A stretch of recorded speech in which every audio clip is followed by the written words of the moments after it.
Bismillahirrahmanirrahim. Assalamualaikum warahmatullahi wabarakatuh. Alhamdulillahirabbil alamin wa bihi nasta'in ala umuri dunya waddin. Wassalatu wassalamu ala asyrofil anbiya'i wal mursalin wa ala alihi wa sahbihi ajmain. Amma ba'du. Allah berfirman dalam Al-Qur'an, A'udzu billahi minasyaitonir rajim. Bismillahirrahmanirrahim. Ya ayyuhalladzina amanu kutiba 'alaikumusiyam kama kutiba 'alal ladzina min qablikum la'allakum tattaqun. Para pemirsa yang dimuliakan oleh Allah Subhanahu wa taala, alhamdulillah kita dipertemukan lagi di bulan yang penuh barokah, bulan yang penuh dengan ampunan, yaitu bulan Ramadan. Puasa Ramadan ini disyariatkan kepada umat Islam oleh Allah Subhanahu wa taala. Kenapa kepada kaum muslimin? Kenapa? Karena kaum muslimin adalah kaum yang meyakini adanya Allah, kaum yang taat kepada Allah Subhanahu wa taala, dan diberikan kepada umat manusia. Kenapa umat manusia? Karena umat manusia diberikan akal dan pikiran sehingga ia bisa berpikir dengan jernih, sehingga disyariatkan kepada manusia, terutama kepada orang-orang mukmin, untuk menjalankan ibadah puasa. Di bulan Ramadan ini, bulan yang penuh berkah ini, segala aktivitas kita, segala kegiatan kita, segala amal perbuatan kita ini akan mendapatkan amal yang dilipat gandakan oleh Allah Subhanahu wa taala, sehingga kita seharusnya sebagai umat manusia harusnya untuk berlomba-lomba mencari kebaikan di bulan ini. Dalam pembahasan kali ini kita akan membahas tentang sunnah-sunnah yang ada dalam bulan Ramadan. Di sini ada beberapa sunnah dalam bulan puasa. Salah satunya yang pertama itu sahur dan mengakhirkan sahur. Sahur ini diperintahkan oleh Rasulullah SAW sebagaimana dalam sabdanya, "Tasahu fa inna fi sahuri barokah." Makan sahurlah kalian karena dalam makan sahur terdapat keberkahan. Nah, yang dimaksud barokah adalah turunnya dan tetapnya kebaikan dari Allah pada sesuatu. Barokah bisa didatangkan kebaikan dan pahala, bahkan bisa mendatangkan manfaat bagi manusia baik di dunia maupun di akhirat. Ada beberapa keberkahan dalam makan sahur. Nah, yang pertama adalah keberkahannya adalah mematuhi perintah Rasulullah, karena sahur ini adalah sesuatu atau kegiatan yang dilakukan oleh Rasulullah. Sebagaimana sabda Nabi, "May yuti'ir rasulah faqad ata Allah." Barang siapa yang mentaati Rasul, sesungguhnya ia telah mentaati Allah. Dan Allah pun berfirman dalam Al-Quran, "Wa may yuti'illaha wa rasulahu faqad faza fawzan 'azima."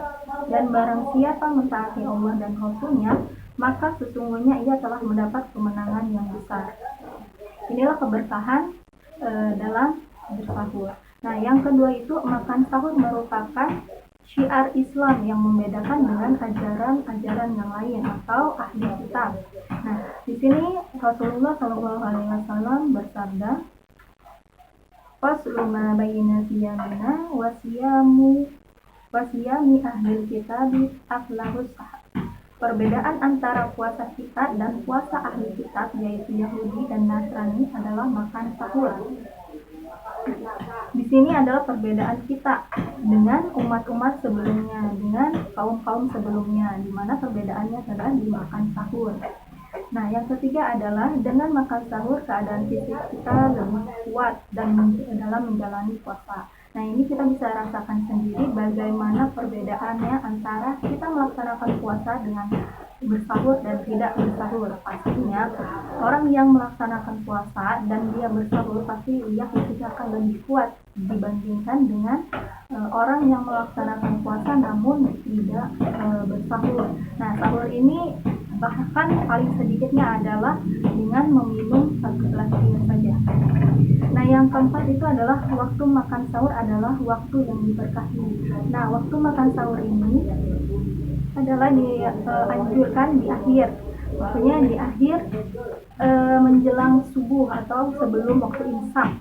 Nah, di sini mengapa diberkahi? Karena waktu ini adalah Allah turun dari langit menuju langit dunia, di mana pada malam ini Allah siapkan keberkahan. Yang keempat dari makan sahur adalah waktu makan sahur adalah waktu yang diberkahi. Nah, karena ketika ini Allah turun ke langit dunia. Dari Abu Hurairah Rasulullah SAW bersabda, yang artinya Rabbi kita barokah wa ta'ala turun ke langit dunia ketika tersisa sepertiga malam terakhir. Nah, di sini lantas Allah berfirman, siapa saja yang berdoa kepadaku, maka akan aku kabulkan. Siapa yang meminta kepadaku, maka aku akan kuberi. Siapa yang meminta ampun kepadaku, maka akan aku ampuni. Nah, disinilah keberkahan makan sahur. Ya, jadi pada waktu sahur ini keberkahan Allah ini turun. Nah, saat sahur juga kita dianjurkan untuk banyak beristighfar, karena di sini istighfar akan membuat dosa-dosa kita tergubur atau diampunilah dosa-dosa kita. Nah, yang terakhir adalah makan sahur sendiri bernilai ibadah jika diniatkan untuk semakin kuat dan melakukan ketaatan kepada Allah. Nah, jika kita tujuan makan sahur ini untuk beribadah kepada Allah, maka kita akan diberkahi oleh Allah Subhanahu wa taala. Nah, di sini sunnah yang selanjutnya sunnah yang dianjurkan pada bulan puasa adalah menyegerakan berbuka puasa. Nah, setelah tadi itu mengakhiri sahur, nah di sini adalah mengsegerakan berbuka puasa. Nah, ini disunahkan untuk menyegerakan berbuka puasa sebelum sholat maghrib, meski hanya seteguk air atau sebutir kurma. Nah, Nabi juga bersabda yang artinya umatku masih dalam kebaikan selama mendahulukan berbuka.